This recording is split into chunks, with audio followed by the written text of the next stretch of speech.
This week, we're going to do a 5-part series that answers a very interesting question by my friend and colleague Mar, who asks, how do I avoid generative AI? Which is a really interesting question. So we're going to look at things like legal stuff, infrastructure stuff, software and tools, marketing without the use of AI, and a whole bunch of practices and things you can do. So it's 5 parts. Come back to each part as you need. Feel free to share them around. And understand that as the technology continues to advance, it's going to get harder to avoid, but it is still possible. You will need some level of technical sophistication to do so. So part 1 is today. Let's talk about legal stuff. Number 1. Well, actually, I should start before anything else. I am not a lawyer. I cannot give legal advice. Please seek an attorney that is qualified and in your jurisdiction for legal advice specific to your situation. So, when it comes to avoiding generative AI, there's like 4 things you need to do to make sure that generative AI is not impacting you substantially. Number 1, for any service that you use as an individual, as a business, whatever, you need to check the terms of service with a fine-tooth comb. Normally, I would say use generative AI, but in this case, we're trying to avoid that. So inspect the terms of service for one specific clause, and that clause is derivative works.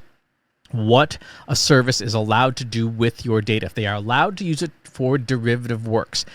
The derivative works clause means that they can take your work and turn it into another work, like using your data to train an AI model. Only use companies that either don't have a derivative works clause or they have a separate clause that specifically carves out AI and says, we warrant that, as long as this terms of service is in effect, we will not use your data to train AI models or share with vendors who train AI models. And that part's important because a lot of companies do have sub-processors and things like that, even if that company is not using AI on your data, a sub-processor or a subcontractor may be. So that's number 1. Inspect those terms of service like crazy.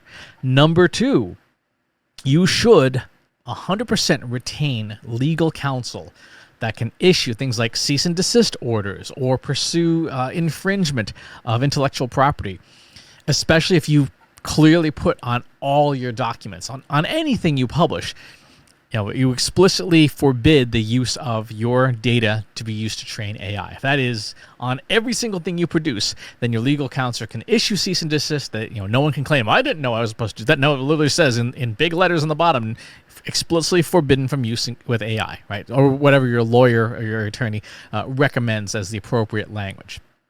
Number 3, you absolutely positively need to have a great attorney reviewing all of your contracts, upstream and downstream, so suppliers and customers, and saying no AI usage, none. So you would require from a vendor, no AI usage. You would require from a partner, an agency, no AI usage. You would tell a client, hey, we're not using AI, and you may not use our work product for AI purposes. Right? And you'll have to negotiate with your clients as to whether or not that's okay with them, but you would need to put that in the contracts themselves. And number 4 is having very, very strict data privacy clauses in your contracts and in any legal paperwork, because that's an additional layer of protection. If you have strong data privacy, by default, you also have strong intellectual property enforcement, because you're saying, hey, this is what our data can't go to these places. We're enacting privacy restrictions. The data can't go to these places. Now, you do have to enforce all this stuff. And again, you're going to need a great lawyer to do that. But that's the legal part of how you would reduce your exposure to generative AI. In the next part, we're going to look at infrastructure and security. If you enjoyed this video, please hit the like button. Subscribe to my channel if you haven't already.